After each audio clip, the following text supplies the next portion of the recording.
Hello বন্ধুরা, আশা করি সকালে ভালো আছেন। প্রেশার কুকারের মধ্যে শিম দিন আর তার ভেতর দিয়ে দিন 1 টেবিল চামচ মতো সর্ষের তেল। অসাধারণ টেস্টি একটা রেসিপি মাত্র 10 মিনিটে আপনি বানিয়ে ফেলতে পারবেন। যাকে খাওয়াবেন না সেই কিন্তু আপনার প্রশংসায় পঞ্চমুখ হয়ে যাবে। আর সত্যি বলছি বন্ধুরা, এক থালা গরম ভাত কিন্তু এটা দিয়েই খাওয়া হয়ে যাবে, এতটাই টেস্টি রেসিপিটা। বুঝতেই পারছেন, আমি আজকে শিমের ভর্তা বানাচ্ছি। এটা একেবারে ডিফারেন্ট স্টাইলের। আপনারা আগে না কোনো দিন এরম ধরনের ভর্তা বানিয়ে খেয়েছেন, না দেখেছেন। এতটাই সুন্দর, একেবারে অন্য ধরনের, টেস্টটাও কিন্তু মারাত্মক। আমি এখানে প্রায় 300 গ্রাম মতন শিম নিয়ে নিয়েছি। ভালো করে ধুয়ে পরিষ্কার করে নিয়েছি। এবার শিমের মাথার দিকটা আর পেছনের দিক থেকে সুতোর মতো একটা অংশ থাকে, আঁশের মতো, সেটা ছাড়িয়ে নিচ্ছি। দেখুন কীভাবে করছি। এইভাবে সমস্ত শিমের ওপরের থেকে ওই সুতোর মতো অংশটা বার করে নিতে হবে। সমস্ত শিমগুলো হয়ে গেছে আমার। বন্ধুরা, রেসিপিটা কিন্তু বানানো একেবারেই সোজা, কিন্তু এর স্বাদ কিন্তু একেবারে অন্য ধরনের। বললাম না বন্ধুরা, আপনারা তো শিমের ভর্তা নানানভাবে বানিয়ে খেয়েছেন, আজকে আমার মতন করে এভাবে বানিয়ে খান। বললাম তো, এর স্বাদ জীবনেও ভুলতে পারবেন না। শিমগুলো কাটা হয়ে গেছে। একটা প্রেশার কুকার নিয়ে নিয়েছি। এখানে সামান্য একটুখানি তেল দিয়ে দিলাম, সর্ষের তেলই দিয়েছি। দিয়ে তেলটাকে ভালো করে প্রেশার কুকারের ভেতর মাখিয়ে নিচ্ছি। এবার কেটে রাখা শিমগুলো এর ভেতরে দিয়ে দিচ্ছি। প্রেশার কুকারে রান্নাটা করলে পরে খুব তাড়াতাড়ি হয়ে যাবে, এই জন্য প্রেশার কুকারে করলাম। বললাম না 10 মিনিটের মধ্যে রান্নাটা কমপ্লিট হয়ে যাবে। এবার একটা মাঝারি সাইজের টমেটো আগে থেকে ধুয়ে পরিষ্কার করে রেখেছিলাম, এটাকেও ওপর থেকে একটু কাট লাগিয়ে দিচ্ছি, তাই টমেটোটা তাড়াতাড়ি সেদ্ধ হয়ে যাবে। কাট লাগিয়ে দিলাম। এবার দিয়ে প্রেশার কুকারের ভেতরে দিয়ে দিচ্ছি। এবারে দিয়ে দিচ্ছি 1 টেবিল চামচ মতো সর্ষের তেল। পুরো 1 টেবিল চামচ সর্ষের তেলই আমি এর ভেতরে দিয়ে দিচ্ছি। দেখুন খুব ভালো করে ছিটিয়ে দিলাম। এইভাবে রান্না করবেন, তাহলে কিন্তু দারুণ সুস্বাদু হবে। এবার একটু নাড়াচাড়া করে নিচ্ছি।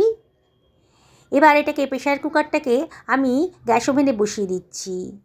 ওপরের সিটিটা কিন্তু খুলে দিতে হবে। ওপরের সিটিটা আমি খুলে দিচ্ছি। এবারে গ্যাস ওভেনটাকে ধরিয়ে দিলাম।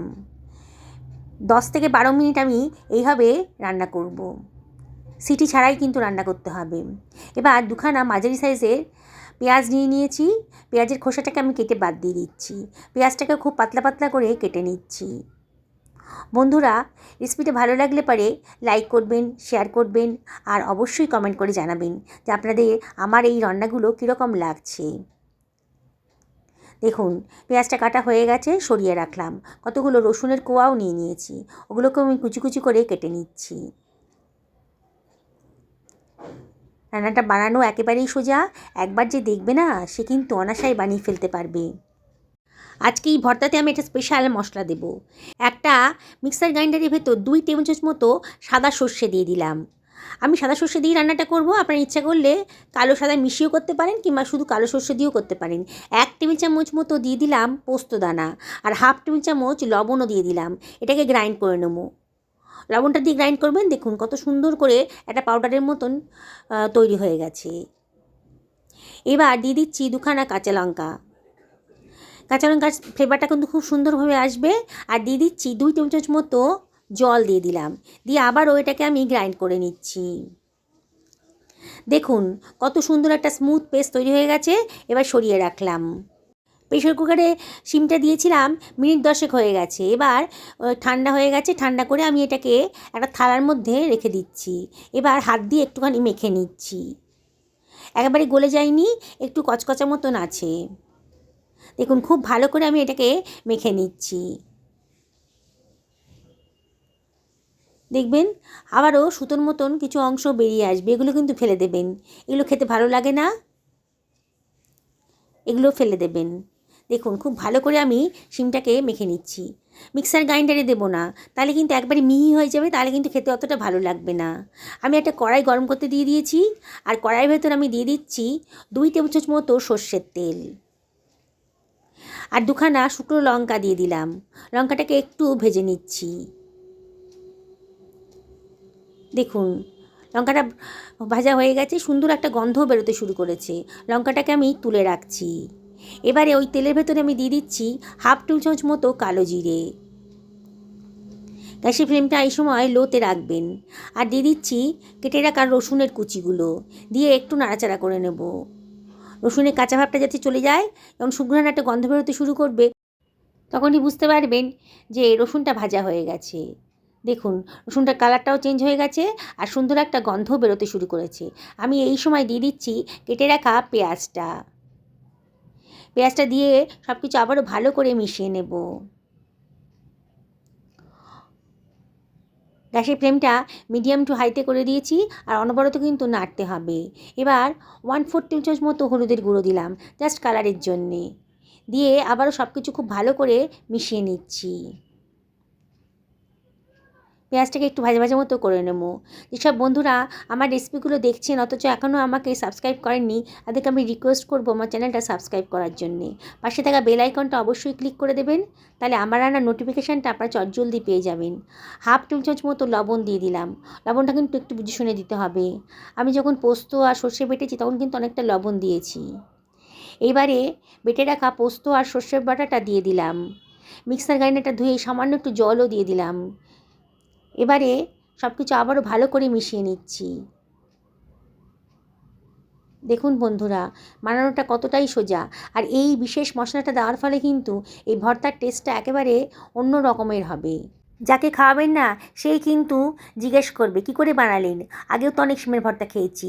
এটা কিন্তু একেবারে ডিফারেন্ট স্টাইলের, ডিফারেন্ট টেস্টের। মশলাটা ভালো করে কষানো হয়ে গেছে। এবার আমি শিমগুলোকে দিয়ে দিলাম। সব কিছু আবারও ভালো করে মিশিয়ে নিতে হবে। অনবরত কিন্তু নাড়তে হবে, নাহলে কিন্তু কড়াইতে লেগে যেতে পারে, মানে পোড়া ধরে যেতে পারে, তখন খেতে ভালো লাগবে না।